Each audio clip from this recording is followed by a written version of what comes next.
मी एका छोट्या गावात राहत होतो. माझे वडील लग्नात फोटो काढायचा व्यवसाय करत होते. 5 गुंठे जमीन होती. त्यात काय पिकल ते आम्ही खायचो.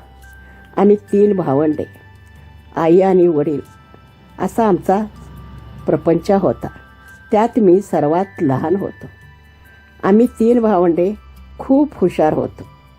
शाळेत आम्हाला खूप मान होता. शाळेत असताना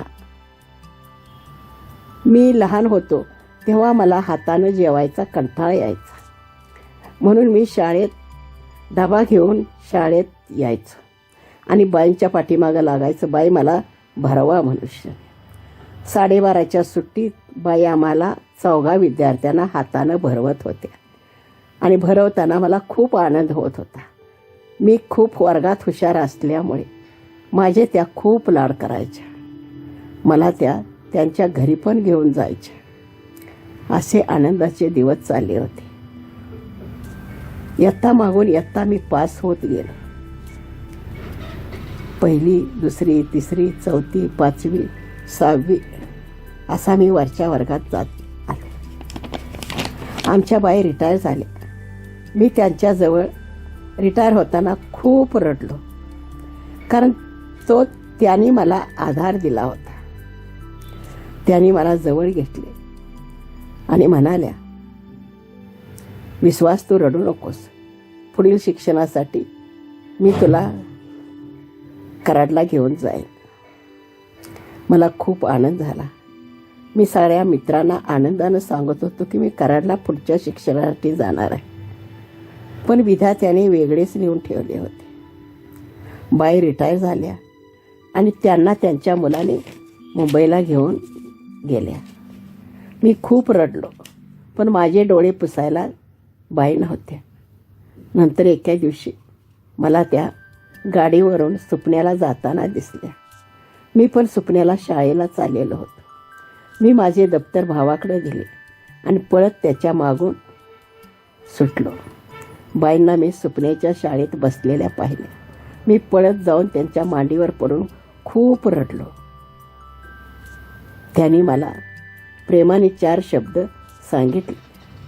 विश्वास, अशी करून जमणार नाही, तुला अजून खूप मोठा व्हायचं आहे. त्या शब्दाने मला धीर आला. त्यानंतर त्यांचा आणि माझा संबंध कमी झाला. मी MSc केली. पुण्यात नोकरीला लागलो. कुठून तरी फोन मिळवून मी बाईंना फोन केला. बाई, मी पुण्यात नोकरीला लागलो. मला 8,000 रुपये पगार मिळत आहे. त्यांनी ते ऐकून माझ्यावर खूप रागवल्या. विश्वास, तुला मी काय म्हणून पाहत होते. तू एक सॉफ्टवेअर इंजिनियर होशील असा तू हुशार विद्यार्थी होतास आणि तू हे काय केलेस. आज मला तू फोन केलास. यापुढे तू मला फोन करायचा नाही. तू ज्या वेळेला सॉफ्टवेअर इंजिनियर होशील त्याच वेळेला मला फोन कर. मी खूप रडलो. पप्पांना मी ही गोष्ट सांगितली. पप्पा पण म्हणाले, अरे बाई बोलतात ते खरोखर खरे आहे. त्याचा तुला राग येऊन देऊ नकोस. मी थोडे दिवस नोकरी करत करत पैसे साठवले. हैदराबादला जाऊन कोर्सेस केले आणि कोर्सेस करता करता मला देवाने चांगली संधी दिली आणि त्या संधीचा उपयोग करून मी बेंगलोरमध्ये एका सॉफ्टवेअर कंपनीत नोकरीला लागलो. नोकरी करता करता माझा महिन्याचा पहिला पगार आला. पहिला पगार माझा 50,000 रुपये आला. मला खूप आनंद झाला.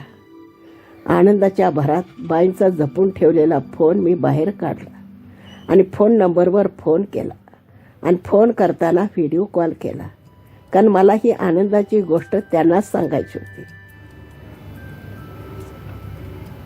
बाई समोर दिसत होत्या. मी पण पुढं बसलो होतो. मी बाईंना सांगितलं, बाई, मी सॉफ्टवेअर इंजिनियर झालो. मला 50,000 रुपये पगार मिळाला. तुमचा विद्यार्थी सॉफ्टवेअर इंजिनियर झालेला आहे. आता तरी तुम्हाला बरे वाटले का. त्या आनंदाने रडू लागल्या. मी पण आनंदाने रडलो. असेच दिवस जात होते. बाईंना मी फोन करत होतो. बाई मला सल्ला चांगला देत होत्या. बाईंनी सांगितले, विश्वास, एखादी सॉफ्टवेअर इंजिनियर मुलगी बघून तू लग्न कर. मी तोच प्रयत्न करत होता. बरेच दिवस गेले. मला एक सॉफ्टवेअर मुलगी भेटली. मी लग्न केले. मला वाटत होते माझ्या लग्नात बाई आल्या तर मला खूप आनंद होईल, पण त्या येऊ शकल्या नाहीत. त्यानंतर आज अखेर मी त्यांना फोन करत आहे. मला एक छानशी मुलगी झाली. ही मुलीची बातमीसुद्धा मी पहिल्यांदा बाईंनाच दिली. अजूनसुद्धा त्या माझ्यावर पहिल्या इतकंच प्रेम करत आहेत. असेच प्रेम शेवटपर्यंत राहो हीच परमेश्वराला विनंती आहे. हा जर माझा लेख तुम्हाला आवडला